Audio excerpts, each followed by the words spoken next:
So let's go through this proof. It's important you set out proofs correctly, so follow these steps.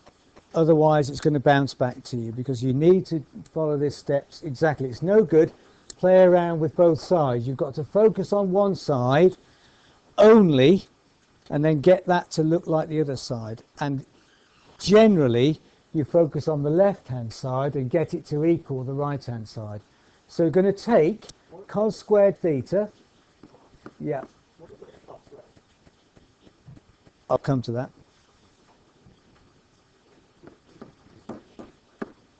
So take our cos squared theta minus sine squared theta, the left hand side.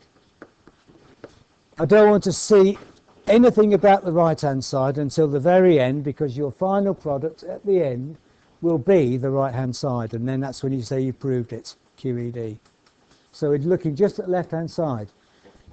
To be able to play around with the left hand side, you need to look for trigonometric identities that will help you, and this one will help in this case.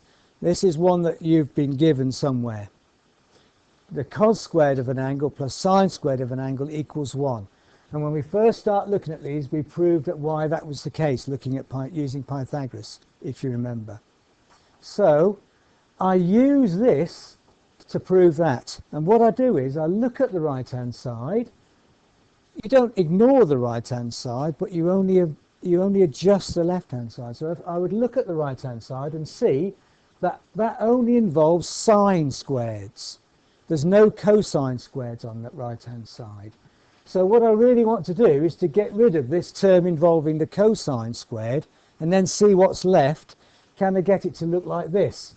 So the first thing to do is to get rid of this. So I look for this, I look at this and I say, if I were to shift the sine squared theta over here, I'd have that cos squared theta equals 1 minus sine squared theta. So from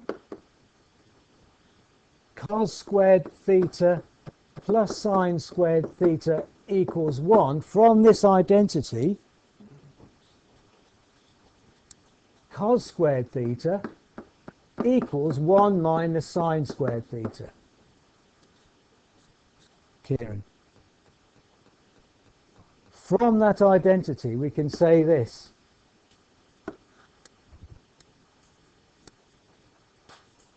Now, that means I can now make a substitution. Instead of cos squared theta, this is the problem I had, instead of cos squared theta, I can replace that cos squared theta with this in a bracket. So I go back to my left hand side and I say this means that therefore 1 minus sine squared theta minus sine squared theta. Left hand side equals that, rather. Left hand side equals 1 minus sine squared theta minus sine squared theta. Just look at that and see if you can see that that makes sense. I've taken my original identity here and I've taken the left hand side and I've used this identity.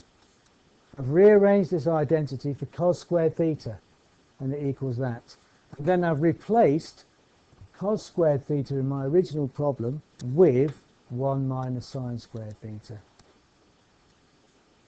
Now I look at it, and actually the brackets is unnecessary really. I just put that there so that you can, to prove that that's the same as cos squared theta. So actually what I've got here is 1 minus sine squared theta minus another sine squared theta, which is 2 lots of sine squared theta.